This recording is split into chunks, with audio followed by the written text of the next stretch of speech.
तुम्ही ऐकत आहात रेडिओ शुगर 90.8 FM जिंदगी स्वीट हो जाए. मी तुमच्यासोबत आहे कल्टीकट्टा शो मध्ये RJ स्वरा. तर आज मकर संक्रांत आहे, तर या निमित्ताने तुम्हाला सगळ्यांना खूप साऱ्या शुभेच्छा. तर आता मकर संक्रांती स्पेशल आज माझ्यासोबत आहेत डॉक्टर गोरख मंद्रुपकर सर. तर ते स्त्रीरोग तज्ज्ञ आहेत आणि यासोबतच वंध्यत्व यासाठी सुद्धा ते काम करतात.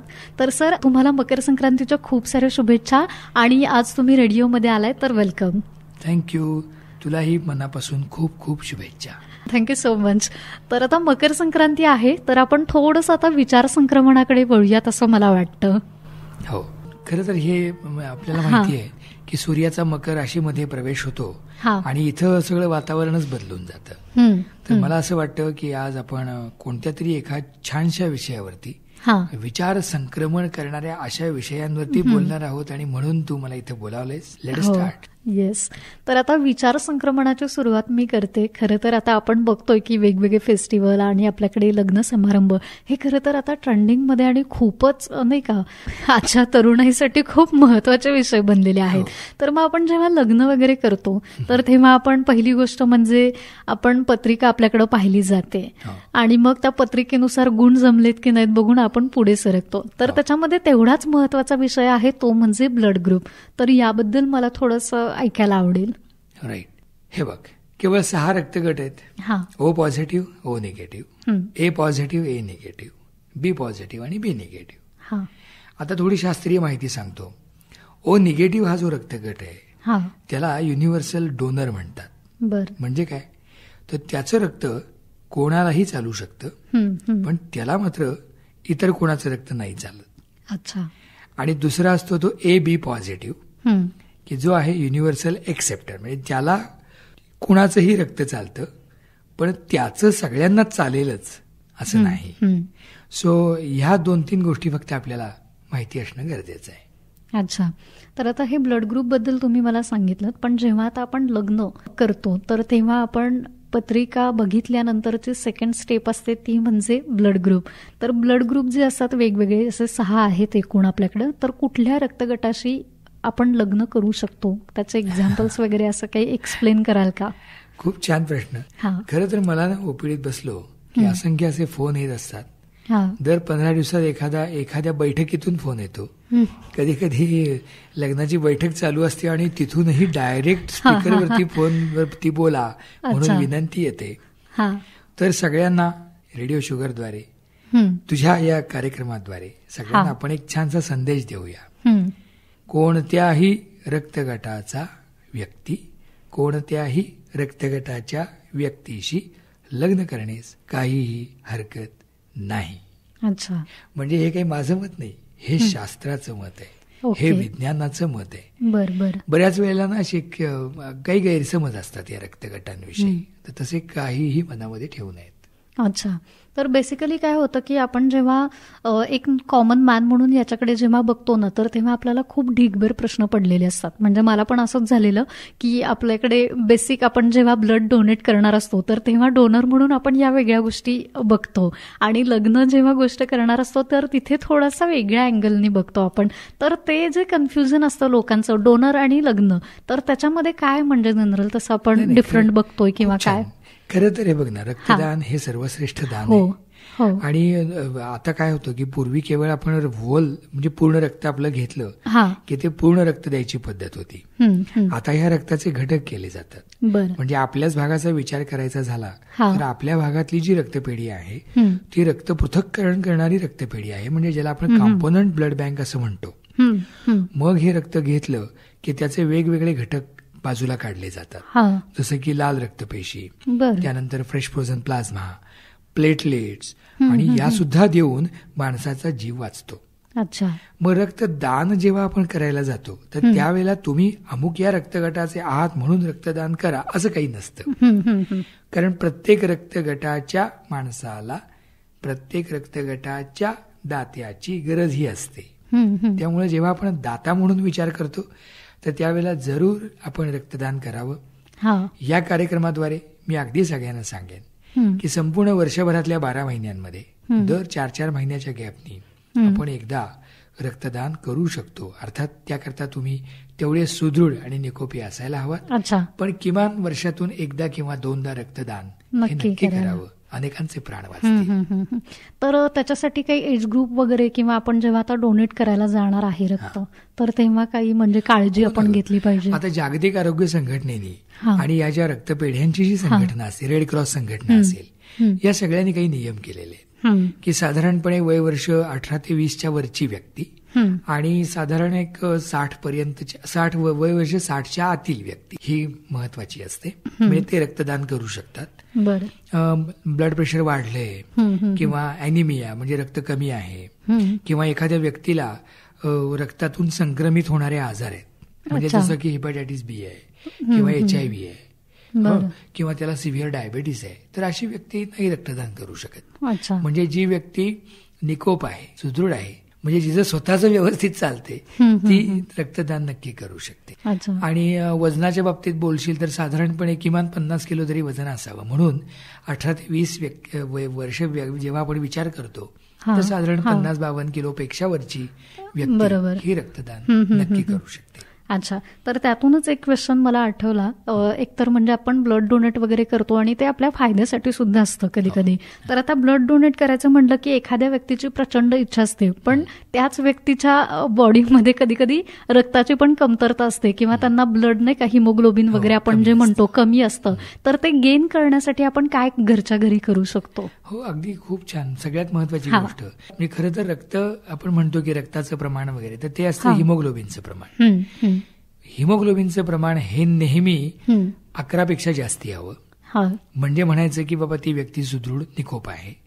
पण जर ते 11 पेक्षा कमी असेल तर त्याला आपण अॅनिमिया किंवा रक्तक्षय असं म्हणतो. अच्छा, आपल्या भागाचा विचार केला तर सगळ्यात जास्त जे काही टाईप्स आहेत ह्या अॅनिमियाचे, त्यामध्ये न्यूट्रिशनल अॅनिमिया म्हणजे योग्य खाण्यापिण्याच्या अभावामुळे होणारा अॅनिमिया, आणि त्यातल्या त्यात सुद्धा आयर्न डेफिशियन्सी म्हणजे लोहाची कमतरता असणारा अॅनिमिया हा सगळ्यात जास्त आहे. तू विचारलंस की काय घरच्या घरी करता येईल. लोहाचा जर आपण विचार केला तर द रिचेस्ट सोर्स म्हणजे सगळ्यात जास्त लोह कशात आहे, तर ते आहे हळीवमध्ये. हळीव म्हणजे आपण जे किल्ल्यावरती टाकतो ना अळीव, त्याला अळीव म्हणतात, हळीव म्हणतात, हलीम म्हणतात. म्हणजे जे आपण किल्ल्यावर टाकल्यावरती झाडं येतात ना आणि जेव्हा मोहरीसारखं दिसतं ते, म्हणजे त्याचे लाडू, त्याची खीर केली आणि बऱ्याच घरांमध्ये ती होत असते. आठवड्यातनं एकदा जरी हळीवची खीर खाल्ली तरी बऱ्यापैकी हिमोग्लोबिन वाढेल. त्यानंतर कमळदांडी आहे. त्यानंतर आपले जे आता सध्या सीझन छान चालू आहे, आज संक्रांत आहे, तर जो सीझन चालू आहे तो डहाळ्याचा. तर ही हरभऱ्याची भाजी is one of the richest source of iron. कराळ्याचं तिखट, ओके, म्हणजे घरच्या घरी मिळणारं सगळं आहे. राजगिऱ्याची भाजी, तांदळीची भाजी, माठाची भाजी, चाकवताची भाजी, हे सगळे रिचेस्ट सोर्स ऑफ आयर्न आहेत. कधी कधी काय होतं बघ की आपण डॉक्टरांकडे जातो किंवा आपल्याला मोठी माणसं किंवा शाळेतही सांगतात खजूर खा, त्यानंतर काळे गुळ खा, त्यानंतर चिकी गुळ खा. खरं सांगायचं तर शास्त्रीय दृष्ट्या यामध्ये कमी आयर्न आहे. आणि मी जे मगाशी सोर्सेस सांगितले, राजगिऱ्याची भाजी, चाकवताची भाजी, तांदळीची भाजी, राजगिऱ्याचा लाडू, हरभऱ्याची भाजी, कमळदांडी, हळीव आणि कराळ्याचं तिखट, these are the richest sources. अच्छा, तर नक्कीच याचा फायदा आपल्या सगळ्या लिस्नर्सना होईलच. तर सर, आपल्या विचार संक्रमणावरती सध्या चर्चा सुरू आहेत आणि लग्नपत्रिका आपण पाहतो तर त्याच्यामधला एक नाडी दोष आणि आपलं हे ब्लड ग्रुप, याबद्दल काय सांगाल? कन्फ्युजन आहे खूप मला. हे बघ, लग्नपत्रिका पाहून लग्न करा असा सल्ला मी काही देणार नाही. मी एक विज्ञानवादी डॉक्टर आहे, नंबर 1. नंबर 2, माझा अभ्यास आहे म्हणून तुला केवळ सांगतो की त्या ज्योतिषशास्त्रामध्ये जो काही नाडी दोष आहे त्याचा आणि ह्या आमच्या रक्तगटांचा काहीही संबंध नाही. 3रं महत्वाचं वाक्य सगळ्यांनी एक लक्षात ठेवावं की अलीकडे ना मी हे पाहतोय तर ही जनरेशन ना थोडीशी काहीतरी भरकटलेलीच आहे. म्हणजे बाकीचं राहिलं बाजूला आणि काहीतरी वेगळेच विचार घेऊन लग्न करताना ते गोंधळ करतायत. तर मला असं वाटतं की पूर्वीप्रमाणेच 2 घराणी एकत्र येत असतात, तर त्या 2 घरातल्या माणसांनी ह्या 2 माणसांनी अधिक आरोग्याशी रिलेटेड ज्या काही टेस्ट आहेत, जसं आता आपण रक्तगटाविषयी बोलतोय, तर या सगळ्यांचा विचार करावा. पण इथे जर असा प्रश्न असेल, उपप्रश्न, रक्तगट समजा दोघांचा एक असेल तर काय, तर माझा सल्ला डोळे झाकून लग्न करा. कारण रक्तगट एक असणं किंवा रक्तगट भिन्न असणं याचा आणि तुम्ही जे पाहता जी काही सो कॉल्ड लग्नपत्रिका त्याचा काहीही संबंध नाही. म्हणजे मी अगदी छाती ठोकपणे असं सांगू शकतो, अर्थात मी सांगतोय म्हणजे मी नव्हे तर विज्ञान हे सांगू शकतं की समजा जर होणाऱ्या पती पत्नीचा रक्तगट एक असेल तर त्यांना संतती व्हायला किंवा होणाऱ्या संततीमध्ये कसला धोका असं असण्याचा काहीही कोठेही उल्लेख नाही. त्यामुळे निश्चिंतपणे सगळ्यांना संदेश जाऊ द्या की जर समजा रक्तगट एक असेल तरी लग्नाबाबत विचार करताना काही विचार करू नका. बाकीचे जर तुमचे सगळे गुण जमत असतील, अवगुण जमत असतील तर निश्चित लग्न करून. ओके. पण मी असंही ऐकलंय थोडंसं की ब्लड ग्रुप जर आपले सेम असतील, म्हणजे आता ओ निगेटिव्ह, ए निगेटिव्ह वगैरे असं जे पण काय असेल, किंवा पॉझिटिव्ह मध्ये ओ पॉझिटिव्ह आणि ए पॉझिटिव्ह वगैरे, तर मग आपल्याला मुलं होताना वगैरे असा काही प्रॉब्लेम येतो का? म्हणजे पहिल्यांदा ठीक आहे, मग त्या मुलाचा ब्लड ग्रुप वगैरे बदलणं किंवा असं काही असतं का? आता खूप छान. खरं तर तू ना म्हणजे अगदी सामान्य जनांच्या मनामध्ये जे जे काही प्रश्न असतात ते तू विचारतेस. आता माझं पहिलं स्टेटमेंट असं आहे की कोणत्याही रक्तगटाची व्यक्ती कोणत्याही रक्तगटाच्या व्यक्तीशी लग्न करण्याला विज्ञानाची काहीही अडचण नाही. अच्छा. नंबर 2, समजा रक्तगट एकच असतील तरी देखील लग्न करण्यास काहीही अडचण नाही. स्टेटमेंट 3, समजा रक्तगट भिन्न असतील. अच्छा. म्हणजे समजा याचा ए पॉझिटिव्ह आहे, त्याचा बी पॉझिटिव्ह आहे वगैरे वगैरे, आपण पॉझिटिव्हच्या विषयी बोलतोय, तरी लग्न करण्यास काहीही अडचण नाही. आणि जो तू महत्वाचा मुद्दा काढलास की निगेटिव्ह आणि पॉझिटिव्ह, तर मी आता खूप छान 5-6 वाक्य बोलणार आहे, सगळ्यांनी ती लक्षात ठेवावी. आता सगळ्यात पहिली शक्यता आपण बोलूया की जो पुरुष आहे, होणारा नवरा, त्याचा रक्तगट काहीतरी निगेटिव्ह आहे, म्हणजे ए निगेटिव्ह आहे, ओ निगेटिव्ह आहे, बी निगेटिव्ह आहे किंवा ए निगेटिव्ह आहे, whatever it is, right, A B किंवा ओ निगेटिव्ह आहे. आणि होणाऱ्या मुलीचा, त्याच्या वधूचा म्हणजे मुलीचा, त्याच्या बायकोचा रक्तगट हा काहीतरी पॉझिटिव्ह आहे, ए असेल, ओ असेल, बी असेल, तर लग्न करायला काही अडचण आहे का? नाही. मूल व्हायला काही अडचण आहे का? नाही. त्या मुलामध्ये किंवा त्या मुलीमध्ये व्यंग व्हायची काही शक्यता आहे का? नाही. अच्छा. राईट. आणि आता शेवटच्या शक्यतेकडे येऊया. आणि ती शक्यता म्हणजे की जी मुलगी आहे, जी नववधू आहे, तिचा रक्तगट समजा निगेटिव्ह आहे, म्हणजे मग तो ए निगेटिव्ह असेल, ओ असेल किंवा बी निगेटिव्ह असेल. आणि होणाऱ्या तिच्या नवऱ्याचा रक्तगट तो ए पॉझिटिव्ह असेल, बी पॉझिटिव्ह असेल किंवा ओ पॉझिटिव्ह असेल, तर काय अडचण? पुन्हा माझं स्टेटमेंट, अशा व्यक्तींनी लग्न करण्यास काहीही अडचण नाही. अशा व्यक्तींना मूल होण्यास काहीही अडचण नाही. अशा व्यक्तींच्या मुलांमध्ये मुलींमध्ये व्यंग होण्यास काहीही संबंध नाही. पण अच्छा, आता जो पण आहे तो फार महत्वाचा आहे. तो पण असा आहे, एक शास्त्र समजून घ्या. काय असतं, ती मुलगी निगेटिव्ह आहे आणि तो मुलगा पॉझिटिव्ह आहे. आता त्यांना होणारं जे पहिलं बाळ आहे ते बाळ निगेटिव्ह पण असू शकतं आणि पॉझिटिव्ह पण असू शकतं. जर निगेटिव्ह असेल तर चिंता नाही, पण जर पॉझिटिव्ह असेल तर काय होईल, तर एक छोटंसं इंजेक्शन घ्यावं लागतं त्या आईला आणि त्याचं नाव आहे अँटी-डी. आता आपण या आधी मुद्दा मी सांगितलं नव्हतं, पण आता तुम्हाला सांगतो की पॉझिटिव्ह आणि निगेटिव्ह म्हणजे तर काय ग, तर एक डी नावाचा अँटीजन असतो. आणि तो अँटीजन ज्यांच्यामध्ये आहे ते पॉझिटिव्ह, ज्यांच्यामध्ये नाही ते निगेटिव्ह. That's it, simple. यापेक्षा वेगळं काही नाही. आपली जी रक्तपेशी असते त्याच्यावरती तो अँटीजन असतो. मग आता समजा आपण जी शेवटची शक्यता बोलतो की होणारी मुलगी ही निगेटिव्ह आहे, म्हणजे वधू, वर हा पॉझिटिव्ह आहे, त्यांना होणारं पहिलं बाळ निगेटिव्ह झालं, काही अडचण नाही. त्यांना होणारं पहिलं बाळ पॉझिटिव्ह झालं तर रक्ताची एक तपासणी करतात आणि मग त्यानुसार डॉक्टर अँटी-डी नावाचं इंजेक्शन देतात आणि ते दिलं की चिंता मिटली. मग आता प्रश्न असा येईल की समजा ते इंजेक्शन विसरलं तर काय, आणि समजा काही कारणाने दिलं गेलं नाही तर काय, तर काही नाही. होणारं जे दुसरं बाळ आहे त्याच्या वेळेला ते बाळ जर समजा पॉझिटिव्ह असेल, ते पण पॉझिटिव्ह असेल, तर त्याला जन्मतः कावीळ हो, म्हणजे त्याच्या रक्तपेशी फुटू शकतात. परंतु सध्याच्या मॉडर्न युगामध्ये आणि ज्या वेळेला आपल्या माननीय पंतप्रधानांनी नाराज दिलाय की सगळ्या डिलिव्हरीज या हॉस्पिटलमध्ये व्हायला पाहिजेत, तर आपल्या तमाम गर्भवती महिलांचा रक्तगट तपासला जातो. त्यानंतर जर समजा ती RH निगेटिव्ह अशा रक्तगटाची असेल तर तिला जोखमीची माता म्हणून तिच्याकडे बघितलं जातं. बरं. अक्षरशः डिलिव्हर झाल्या झाल्या त्या बाळाचा रक्तगटही पाहिला जातो. आणि काही स्त्रीरोग तज्ञांच्या संघटनांनी तर अशा RH निगेटिव्ह आया ज्या असतात आणि ज्यांचे नवरे पॉझिटिव्ह आहेत त्यांना तर 7व्या महिन्यातच इंजेक्शन द्या अँटी-D नावाचं असा स्पष्टपणे गाईडलाईन आणि सल्ला दिलेला आहे. त्यामुळं आता पुन्हा एकदा तुझ्या प्रश्नाचं दणकून उत्तर देतो की जर मुलगी RH निगेटिव्ह असेल, मुलगा RH पॉझिटिव्ह असेल, तर त्यांनी लग्न करताना कसलाही विचार न करता लग्न करून टाकावं. फक्त जेव्हा तिला बाळ होईल त्यावेळेला हे जरूर लक्षात ठेवावं की अँटी-D नावाचं काहीतरी इंजेक्शन आहे आणि डॉक्टरांशी बोलून घ्यावं. बरोबर.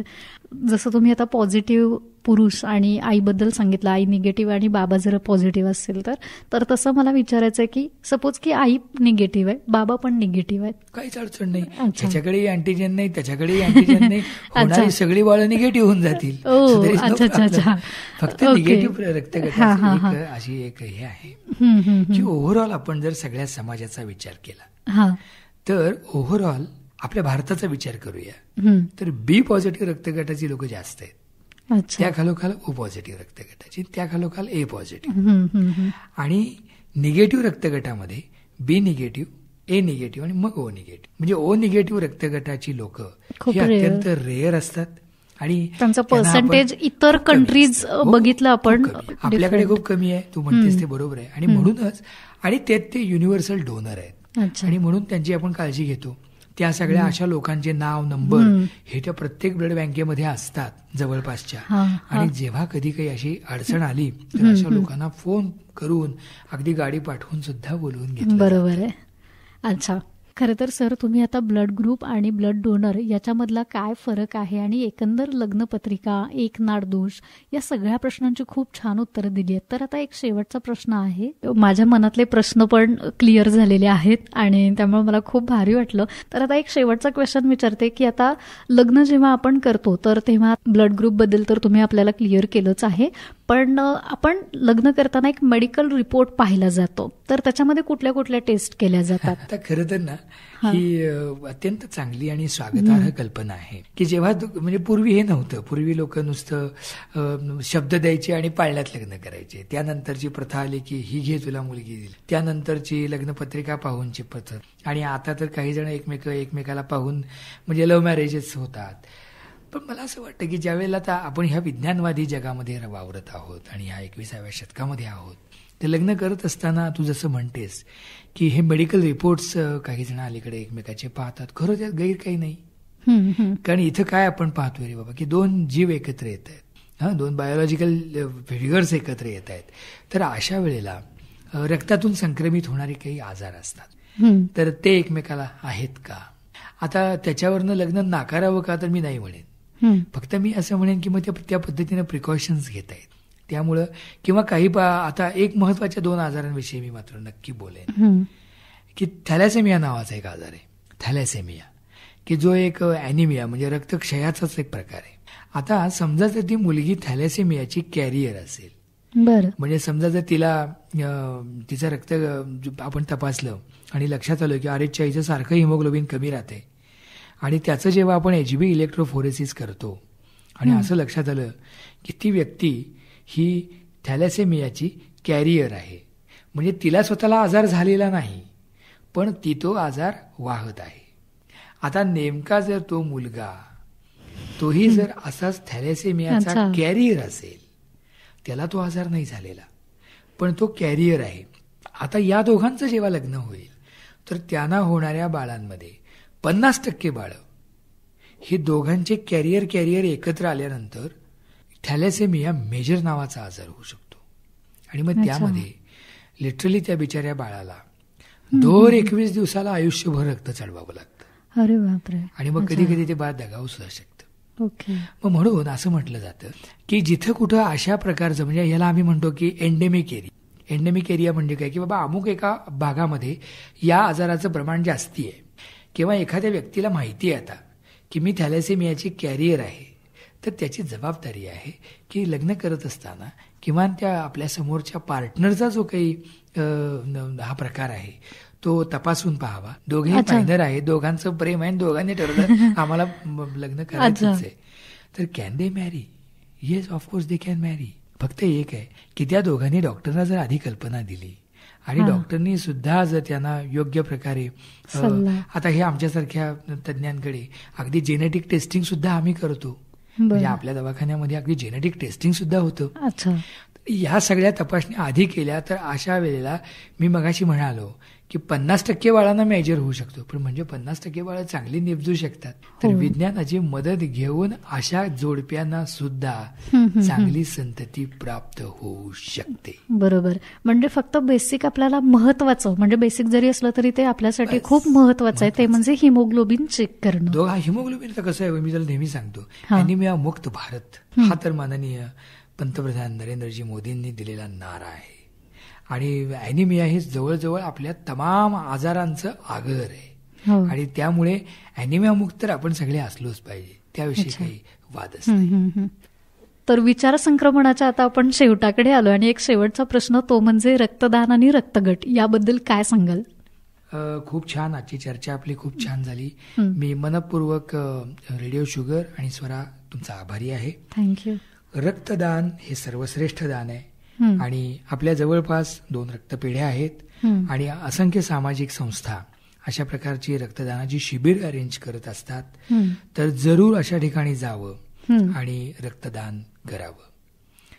दुसरी महत्वाची गोष्ट ती रक्तगटाविषयी, की रक्तगटाविषयी मनामध्ये कसल्याही प्रकारचे गैरसमज ठेवू नयेत. त्याने असं सांगितलं, ती अशी म्हणत होती, तो असा म्हणत होता, मी असं ऐकलंय, मी असं वाचलंय, हे सगळं डोक्यातनं काढून टाकावं. आणि लग्न करत असताना कोणत्याही रक्तगटाची व्यक्ती कोणत्याही रक्तगटाच्या व्यक्तीशी लग्न करू शकते, हे अगदी आपल्या डोक्यामध्ये गच्च करून ठेवावं. फक्त एकच जाता जाता मी सगळ्यांना सांगेन की सगळ्यांनी आपला रक्तगट आणि आपलं हिमोग्लोबिन हे वरचेवर, रक्तगट तर एकदाच आपण तपासतो, पण आपलं हिमोग्लोबिन हे मात्र वरचेवर तपासून सातत्यानं एकच नारा मोर दॅन 12 असं लक्षात ठेवा. अच्छा, खूपच भारी. तर आजच्या विचार संक्रमणामध्ये सर मी इथेच थांबते आणि आय होप की सगळ्या लिस्नरचा हा मनातला गुंता दूर झाला असेल आणि तुम्ही रेडिओ शुगरमध्ये आलात, वेळात वेळ काढून ही माहिती आमच्यापर्यंत पोहोचवलीत, त्यासाठी थँक्यू सो मच आणि तुम्हाला मकर संक्रांतीच्या खूप शुभेच्छा. तुला पण. येस.